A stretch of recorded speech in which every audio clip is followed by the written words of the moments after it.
सत्ता का। जीवात्माओं, मानव बड़ा चेतन है। ये महान आत्माओं मानव चेतन तो है, मगर पूर्ण चेतन कैसे हो सकता है? जैसे संसार में जो भी मानव भक्ति करना चाहता और करता है, कहता है मैं किसी की पूजा कर रहा हूँ तो मैं भगवान की पूजा कर रहा हूँ, भगवान की पूजा कर रहा हूँ, मालिक की पूजा कर रहा हूँ। इसी प्रकार से एक उदाहरण आता है, हे मानव जीवात्माओं, कहा है कुछ महापुरुष करते हैं अभूत की पूजा। देखा है अभूत किसे कहा जाता है? अभूत किस लोक के निवासी हैं? अभूत का कार्य क्या होता है? ये महान आत्माओं जिस प्रकार से देखा जाता है, अभूत उसे कहा जाता है किसी माता के पुत्र ने शरीर छोड़ दिया और वो सूक्ष्म शरीर को प्राप्त कर गया और वो बाल अवस्था में शरीर छोड़ गया, तभी उसके लिए कहा जाता है जिसका शादी संबंध नहीं हुआ, विवाह नहीं हो पाया, उसने शरीर छोड़ दिया, तो उसके लिए कहा जाता है अभूत। ये महान आत्मा, उनके लिए अभूत ही कहा जाता है। ये महान आत्मा माता का पुत्र जिसकी शादी नहीं हुई है, विवाह नहीं हुआ है, उसने शरीर छोड़ दिया और सूक्ष्म शरीर को प्राप्त कर गया, तो उससे कहा जाता है अभूत। ये महान आत्मा क्या है? अभूत माता पुत्र की पूजा करती है सूक्ष्म शरीर में, तो क्या बोलती है? मैं अभूत बाबा की पूजा करके आ रही हूँ, मैं अभूत बाबा की पूजा कर रही हूँ। ये महान आत्मा माता पुत्र के लिए बाबा का शब्द क्या निकालना उचित है?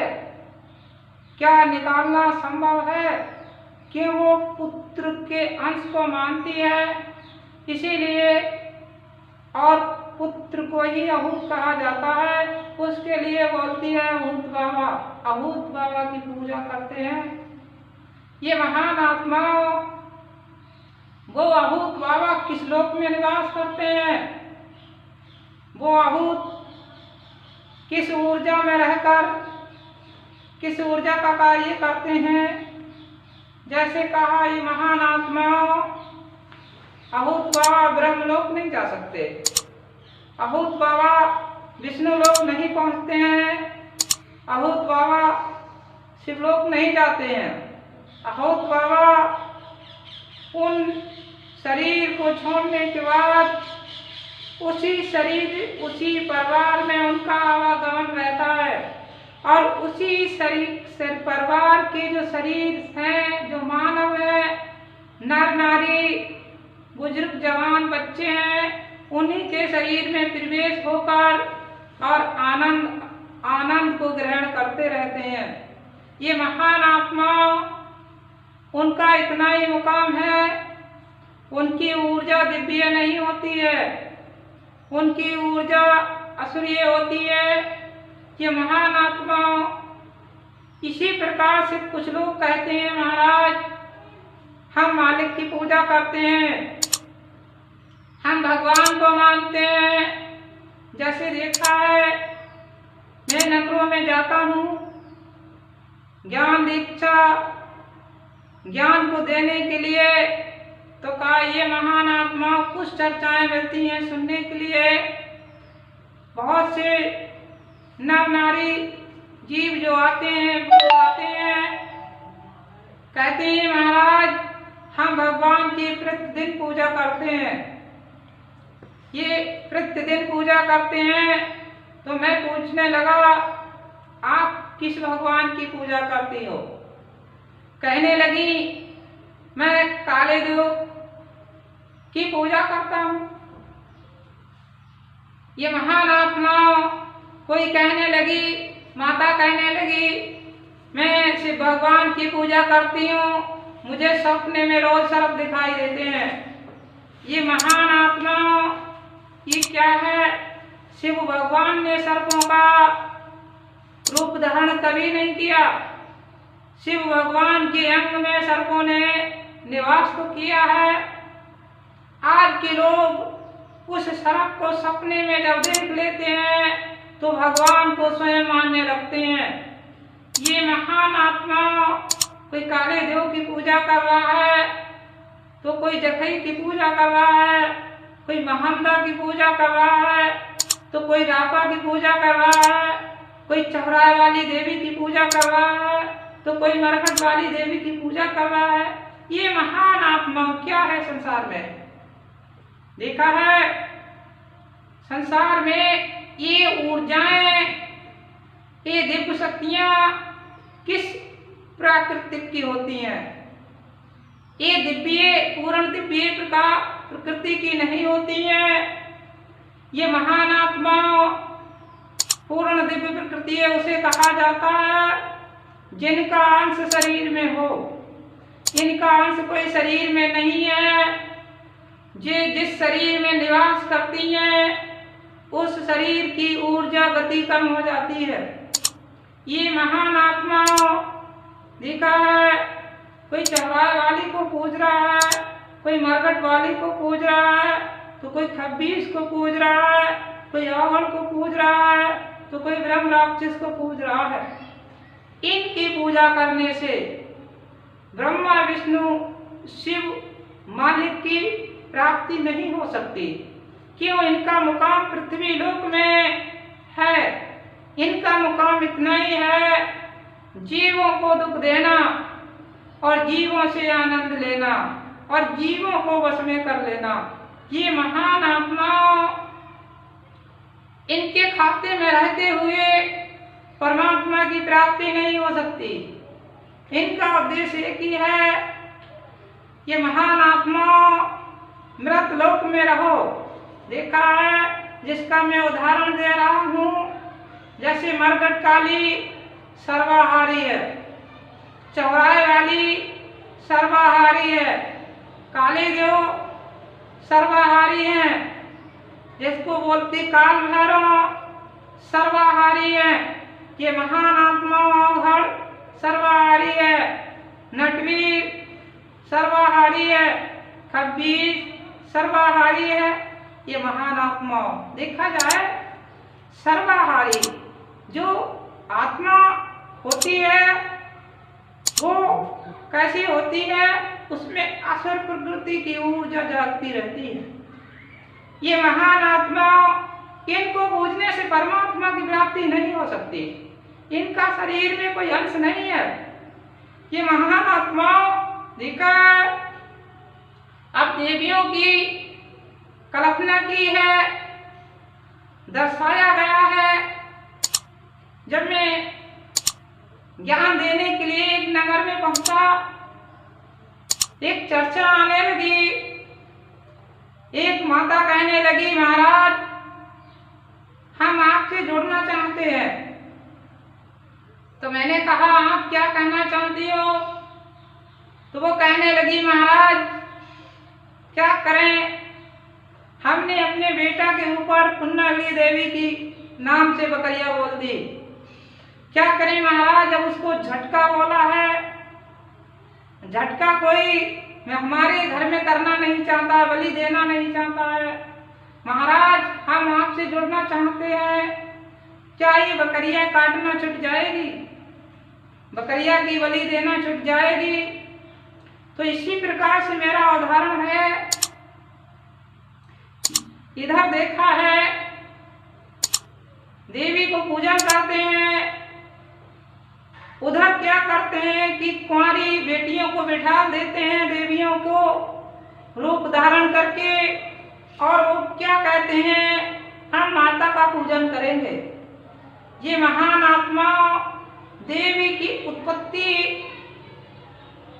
कितने मुकामों से हुई है, ये महान आत्माओं लिखा है। आज के जीवों इस संसार के रूपों में भ्रमित हो गए हैं। देखा है ये महान आत्माओं जिसे बोलते हैं सात देवी नगर में निवास करती हैं, ये किस लोक की निवासी है। ये ब्रह्मलोक नहीं जा सकती, ये विष्णु लोक नहीं जा सकती, ये शिवलोक नहीं जा सकती, इनकी पहुंच नहीं है। ये मिलन भी नहीं करा सकती कि ये सात कन्याएं राजा वेद की बेटी हैं।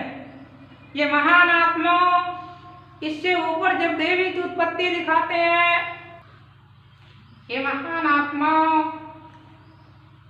जिनके लिए कहा है राजा वेद की बेटी है, ये महान आत्मा ये सात कन्याओं ने रूप धारण किया, उनको सात देवी आज मानते हैं।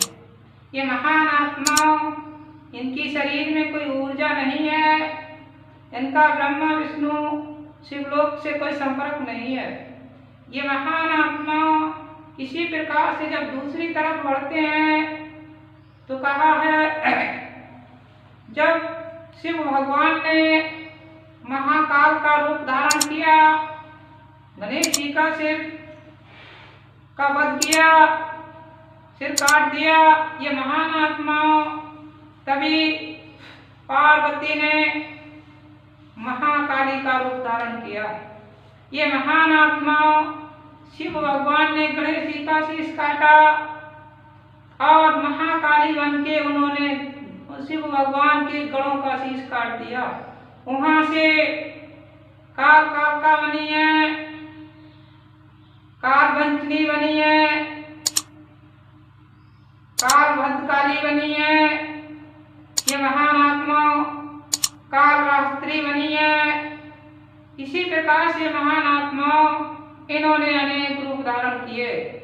एक है दूसरा रूप है पार्वती के मुकाम का, जिनसे इस रूप को ब्रह्मलोक तक पहुंच नहीं है, इस रूप की विष्णु लोक तक पहुंच नहीं है, इस रूप की शिवलोक तक पहुंच नहीं है।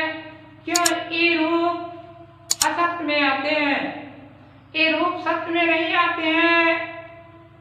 ये महान आत्मा इन रूपों का बखान, इन रूपों की आराधना और वंदना करने के बाद शरीर के जो कमल चक्र मुकाम है उन्हें नहीं जगा सकते। क्यों? ये महान आत्मा इनका कमल चक्र मुकामों में कोई अंश नहीं है। ये महान आत्मा दूसरा रूप है, दूसरे रूप से देवी की उत्पत्ति हुई है। शिव भगवान की पत्नी सती थी, सती ने अपना रूप सती हो गई, हवन कुंड में कूद गई। ये महान आत्मा जब शिव जी ने देखा, मृत्यु शरीर को उठाकर कंधे पर लेकर चल दिए।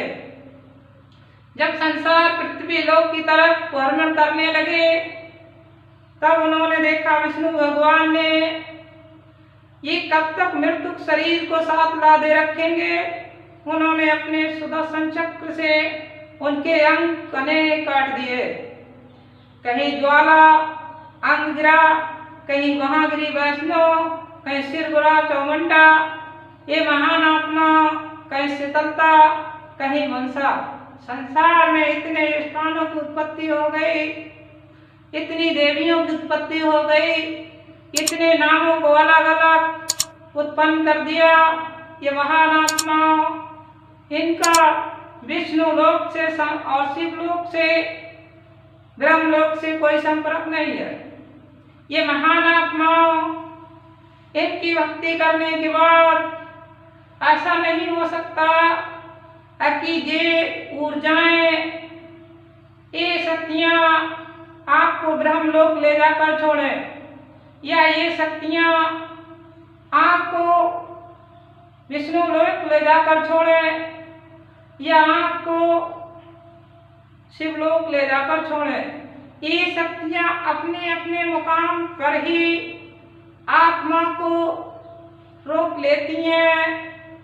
उन आत्माओं से क्या कार्य लेती हैं, क्या कार्य कराती हैं, चाहे वो दुर्गे शक्ति हो, चाहे वो काली शक्ति हो, चाहे वो भद्रकाली शक्ति हो, चाहे वो ज्वाला शक्ति हो, चाहे वो लालसा शक्ति हो, चाहे वो स्कंदा शक्ति हो, ये महान आत्माओं इसी मुकाम पर जाने के बाद वो फिर वापस नरकों की तरफ भेज देती हैं कि मानव जीवों के पास जाओ और मानव जीवों को मृत लोक के बंधन में लगाओ, इस लोक से निकलने ना दो, ब्रह्म जी से मिलने ना दो, विष्णु जी से मिलने ना दो, शिव जी से मिलने ना दो। ये महान आत्माओं, क्यों शिव जी से डायरेक्ट मिलन नहीं हो सकता, विष्णु जी से डायरेक्ट मिलन नहीं हो सकता, ब्रह्म जी से डायरेक्ट मिलन नहीं हो सकता। ये महान आत्माओं क्यों साकार इंद्रियां, साकार द्वार, साकार वस्तु का अनुभव कर सकते हैं। इसी प्रकार से देखा जाए ब्रह्म जी, विष्णु जी, शिव जी एक सूक्ष्म शरीर को प्राप्त किए हुए हैं। ये महान आत्मा संपूर्ण परमात्मा, संपूर्ण मालिक, संपूर्ण भगवान, ये महान आत्माओं किसे कहा जाता है? देखा है आज के लोग इन्हीं की भक्ति करते हैं, इन्हीं की पूजा करते हैं और कहते हैं हम रोज भगवान की पूजा करते हैं, हम रोज भगवान को मानते हैं। ये महान आत्मा इसी प्रकार से ब्रह्म जी से संपर्क कब हो सकता? ब्रह्म जी से संपर्क जब हो सकता, ब्रह्मा जी से मिलन जब हो सकता है जब आप ब्रह्म मुकाम कमल चक्र को जगाओगे। विष्णु जी से मिलन जब हो सकता है, विष्णु जी की ऊर्जा प्राप्त जब होगी जब आप विष्णु चक्र को जगाओगे। शिव जी से मिलन जब हो सकता है जब आप शिव जी का कंठ, जिसको बोलते हैं शिव कमल चक्र, को जगाओगे। ये महान आत्माओं जब तक ये चक्र कमल चक्र जागेंगे नहीं तब तक ऊर्जा की प्राप्ति होने वाली नहीं है। ये महान आत्माओं इसी प्रकार से शरीर में नीचे की ऊर्जाओं का अंश नहीं है। इस शरीर में ब्रह्मा जी का अंश है, इस शरीर में विष्णु जी का अंश है, इस शरीर में शिव जी का अंश है। ये महान आत्माओं ये दिव्य ऊर्जा है। दूसरे रूप में कफ पित्त वात, जिससे शरीर की उत्पत्ति हुई है, इससे नीचे कोई ऊर्जा काम नहीं करती है। ये महान आत्माओं इस ऊर्जा को प्राप्त करने के लिए शिव कमल चक्र जगाना होगा।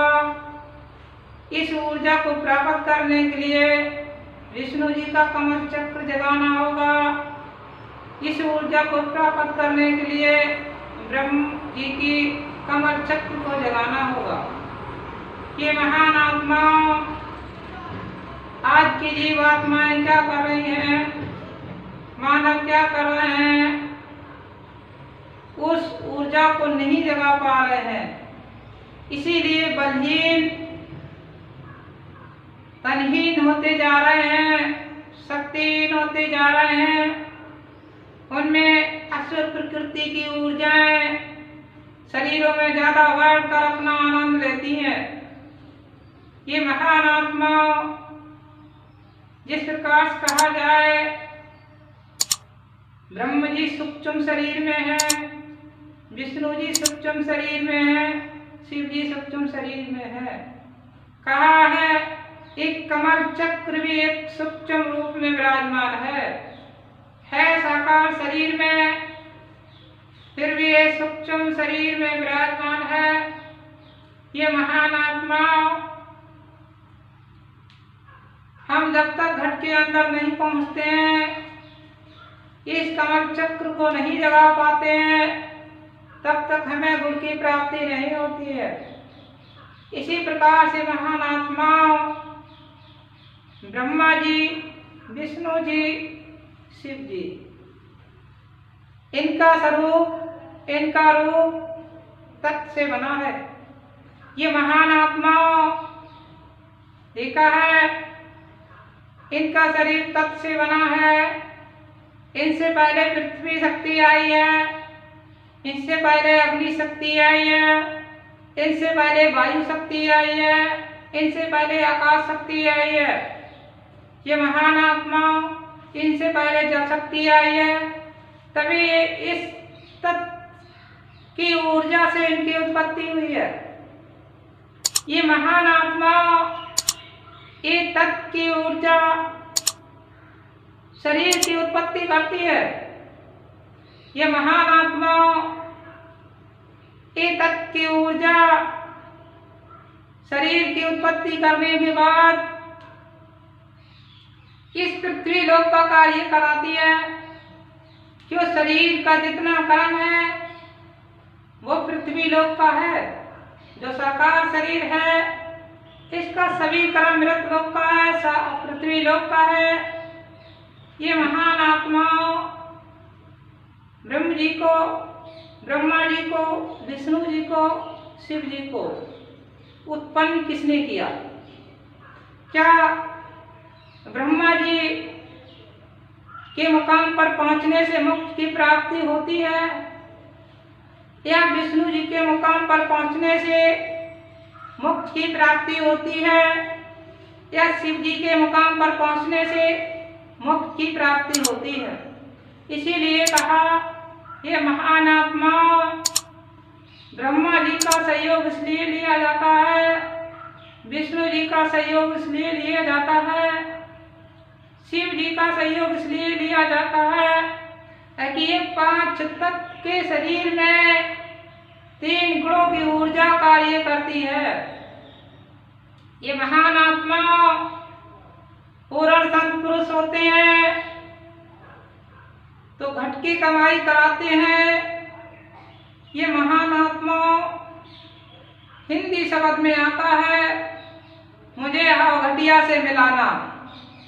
ये महान आत्मा और घटिया का उद्देश्य है कि इस घट से उस दूसरे घट वाले से मिलाना जो इस घट से दूसरे घट को लखाए और घट की बात करे और घट की चर्चा सुनाए और घट का आनंद कराए, उसको बोलते हैं हमें अघटिया से मिलन कराना। ये महान आत्माओं इसी प्रकार से ब्रह्मा जी की, विष्णु जी की, शिव जी की उत्पत्ति किसने की? किस ऊर्जा से हुई?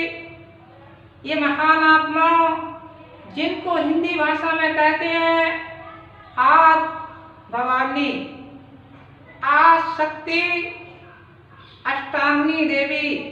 ये महान आत्मा, इनके रूप कितने हैं साधारण मानव नहीं जान सकता। ये महान आत्मा ये प्रकृति में निवास करती है, एक गुण से प्राकृतिक तक इनकी ऊर्जा काम करती है। ये महान आत्मा इसी प्रकार से देखा जाए, ये आशक्ति आद भवानी, ये महान आत्मा ये ब्रह्मा जी की, विष्णु जी की, शिव जी की माता है। ये महान आत्मा इन्होंने ब्रह्मा जी, विष्णु जी को, शिव जी को उत्पन्न किया, जन्म दिया, जिन्हें हिंदी भाषा में कहा जाता है ओम परमात्मा। ओम परमात्मा इनके पिता हैं, उनके लिए कहा जाता है ये महान आत्मा निरंजन पुरुष। एक नाम उनका निरंजन पुरुष है, एक नाम उनका प्राणनाथ है, एक नाम उनका जगन्नाथ है, जक्कीनाथ है, एक नाम उनका ये महान आत्मा आदि पुरुष है, एक नाम उनका काल निरंजन नाम से जाना जाता है। ये महान आत्माओं ये ब्रह्मा विष्णु जी के शिव जी के पिता हैं, जिनको संतों की भाषा में कहा जाता है अलख ब्रह्म। मन के मुकाम पर इनका निवास है, क्यों मन को कोई लग नहीं सकता। इन इंद्रियों से मन तक पहुंचना असंभव है। ये महान आत्मा जब मन तक पहुंचना असंभव है तो मन पे बस करना बहुत मुश्किल है। ये महान आत्मा इसी प्रकार से कहा है, जब मनोकमल चक्र पर पहुंचोगे तो मन के नजदीक पहुंच सकते हो। मन दो रूपों में धारण करता है, मित्र और शत्रु, काल और दयाल, यमराज और धर्मराज। ये महान आत्मा इसी प्रकार से एक गुण से और प्रकृति तक देखा है। ये महान आत्मा फिर कहा है नरक लोक में निवास कौन करता है। नरक लोक का वासी कौन है, नरक लोक के चौकीदार कौन है। ये महान आत्मा स्वर्ग लोक के निवासी कौन है। ये महान आत्मा इसी प्रकार से हमें एक अलौकिक युक्ति को अपनाना होगा, एक अलग युक्ति को अपनाना होगा। ये महान आत्मा ब्रह्मा जी ने, विष्णु जी ने, शिव जी ने आत्मा की उत्पत्ति नहीं की है। तत्वों ने जल तत्व, अग्नि तत्व, वायु तत्व, आकाश तत्व, ये महान आत्मा पृथ्वी तत्व, इन तत्वों से शरीर बना है, इन तत्वों से आत्मा नहीं बनी है। ये महान आत्मा, आत्मा एक प्राकृतिक से बनी हुई है। ये महान आत्मा, आत्मा को सुख शांति जब ही मिलेगी जब वो प्राकृतिक के मुकाम पर पहुंचेगी, और जब तक प्राकृतिक के मुकाम पर नहीं पहुंचेगी तब तक आत्मा को सुख आनंद मिलना असंभव है। ये महान आत्मा, आत्मा का मुकाम है गुण से लेकर अलग ब्रह्म तक। प्रकृति में आत्मा का अंश रुक जाता है। ये महान आत्मा देखा है, एक शरीर में तीन ब्रह्म है। ब्रह्मा जी का शरीर है, अलग ब्रह्म की आत्मा है, सत्य ब्रह्म का जीव है। ये महान आत्मा मन गुण से और प्रकृति में एक आत्मा रहती है। साकार शरीर छोड़ने के बाद वो प्रकृति में प्रवेश कर जाती है। ये महान आत्मा प्रकृति की ऊर्जा लेकर काम करती है। इसी प्रकार से संत, पूर्ण संत जो मिलते हैं वो जीते जी शरीर से आत्मा को निकाल कर अलौकिक आनंद, परलोक की अनुभूति अनुभव कराते हैं। उस आत्मा को बल प्रदान कराते हैं, आत्मा की ऊर्जा जगवाते हैं। ये महान आत्मा इसी प्रकार से जिनको कहा अलख ब्रह्म, गुणवान अलख ब्रह्म है।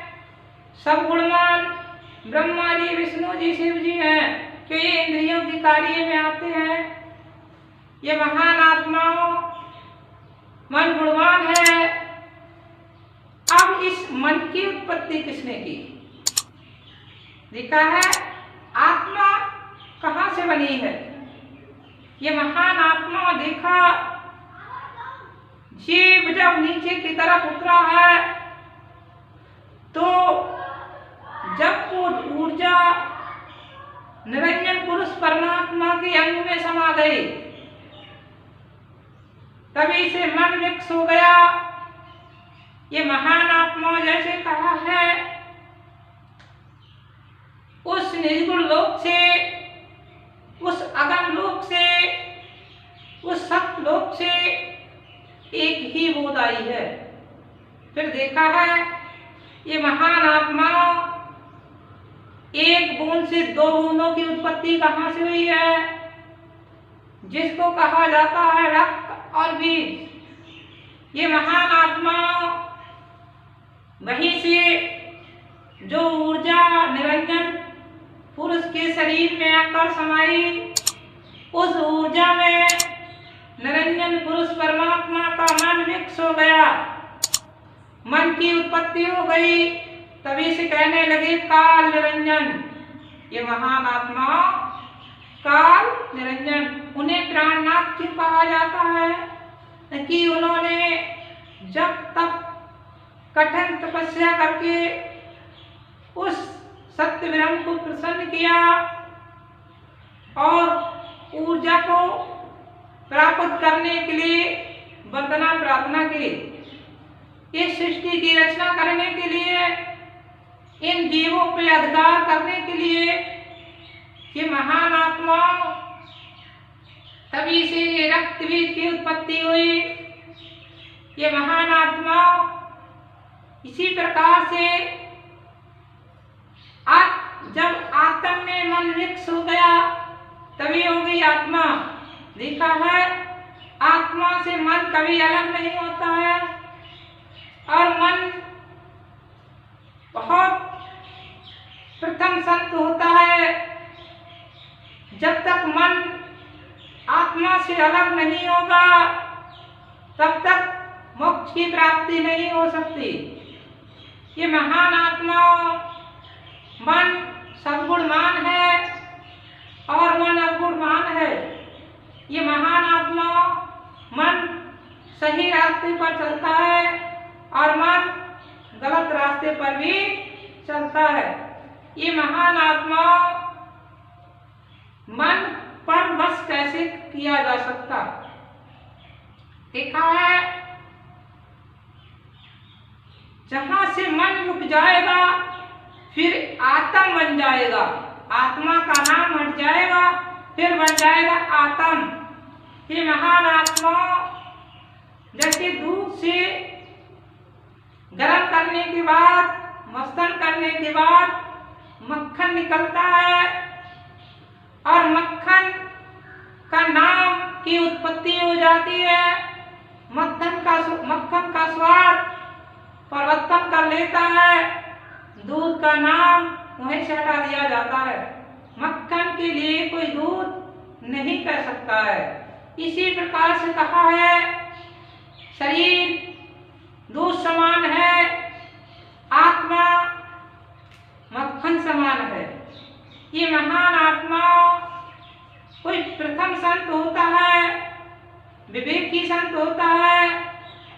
ये महान आत्मा वो संत क्या करता है, उस मक्खन को जब गर्म कराता है इसी प्रकार से उससे मैहर निकलता है और उससे जब मैहर निकलता है तभी मक्खन का नाम हट जाता है। उससे कहने लगते हैं घी और उसका स्वाद भी बदल जाता है। ये महान आत्मा इसी प्रकार से मन मैहर के समान है, आत्मा मक्खन के समान है। क्यों? मैहर उस मक्खन में विलीन रहता है। जब तक अग्नि का प्रयोग नहीं किया जा सकता तब तक उस मक्खन से मैहर को अलग नहीं किया जा सकता। कितनी प्रयास करो, कितनी युक्ति करो, कितनी छनाई करो, कितनी विनाई करो, कितनी घुटाई करो, अग्नि का एक ऊर्जा ऐसी है जो महर को अलग कर देती है और मक्खन को रूप बदल देती है, वहां से उत्पत्ति हो जाती है घी की। इसी प्रकार से ये महान आत्मा, ये जीव अगले को निकल जाता है और मन में ही रुक जाता है, वहां से नाम आत्मा का नहीं रहता है, फिर रहता है जीव। जीव की उत्पत्ति की है अलग ब्रह्म परमात्मा ने, सत्य ब्रह्म परमात्मा ने, अलौकिक परमात्मा ने, अनामी परमात्मा ने, ये महान आत्मा कहा गया। इस संसार में तीनों ब्रह्मों के नाम अलग अलग रखती है। तीनों ब्रह्मों के नाम अनेक नामों से जाना जाता है। ये महान आत्मा पूर्ण मोक्ष है। मन नरक में जाता है, मन स्वर्ग में जाता है, मन मृत लोक में रहता है। ये महान आत्मा मन उस लोक में, निज लोक में नहीं जाता है, मन सतलोक में नहीं जाता है, मन अगम लोक में नहीं जाता है, मन अनामी लोक में नहीं जाता है। और जहाँ मन नहीं जाता है वही मोक्ष की प्राप्ति है। ये महान आत्मा खाली बखान करने से कुछ प्राप्त होने वाला नहीं है। ये अनमोल जीवन कितने प्रथम कर्म हुए हैं जिनसे मानव तनाव को प्राप्त हुआ है, ये बार बार प्राप्त होने वाला नहीं है। ये महान आत्मा, ये तन का आनंद पृथ्वी लोक तक है और इस तन में रहते हुए आप कितने ऊर्जाओं को जमा सकते हो। इस तन में रहते हुए तीन ब्रह्म की कुंडली को, सहजो कमल चक्र को, सहजो कमल चक्र को, मनोकमल चक्र को, अधिकमल चक्र को, ब्रह्म कमल चक्र को, विष्णु कमल चक्र को, शिव कमल चक्र को आप जगा सकते हो। ये महान आत्मा बड़ी सौभाग्य की बात है जो आपको मानव तन मिला है। को ब्रह्म कमल चक्र को, विष्णु कमल चक्र को, शिव कमल चक्र को आप जगा सकते हो। ये महान आत्मा बड़ी सौभाग्य की बात है जो आपको मानव तन मिला है। और इस मानव तन को आपने एक साधारण गंवा दिया तो इससे ज्यादा कर्महीन कोई नहीं हो सकता। ये महान आत्मा पशु पक्षी कीट पतंगे बेचारे भोग योनि में हैं और आप कर्म योनि में हो, फिर भी आप उसी आनंद में लीन हो, उसी कर्म में लीन हो जो भोग योनियां वाले आनंद लेते हैं। आप चेतन जगाओ और चिंतन को बढ़ाओ। मेरा अंश किस किस लोक से आया है, किस किस लोक से उत्पत्ति हुई है, मेरा अंश पूर्ण कहाँ तक जा सकता है। ये महान आत्मा इसी प्रकार से मृत लोक से आवागमन जभी हो सकता है जब आप इन सभी कमल चक्रों को जगा लोगे। एक कमल चक्र शिव जी का है, एक कमल चक्र विष्णु जी का है, एक कमल चक्र ब्रह्म जी का है, एक कमल चक्र आदि चक्र आसक्ति का है, एक कमल चक्र मनोकमल चक्र जिसे बोलते हैं। ये महान आत्मा चाहे जगन्नाथ कहो, प्राणनाथ कहो, आदि पुरुष कहो, निरंजन पुरुष परमात्मा कहो, ये इनको बोलते हैं मनोकमल चक्र। निरंजन पुरुष का है ये महान आत्मा सहजो कमल चक्र, जिनके लिए कहते हैं सत्य ब्रह्म परमात्मा। ये महान आत्मा अनेक अनेक नामों से जाना जाता है। जब तक ये कमल चक्र को नहीं जगाओगे तब तक मोक्ष की प्राप्ति होने वाली नहीं है। ये महान आत्मा ये समय मिलता न गवाओ अमृता गंवाने के काबिल नहीं है। विश्व सबका कहूँगा, विश्व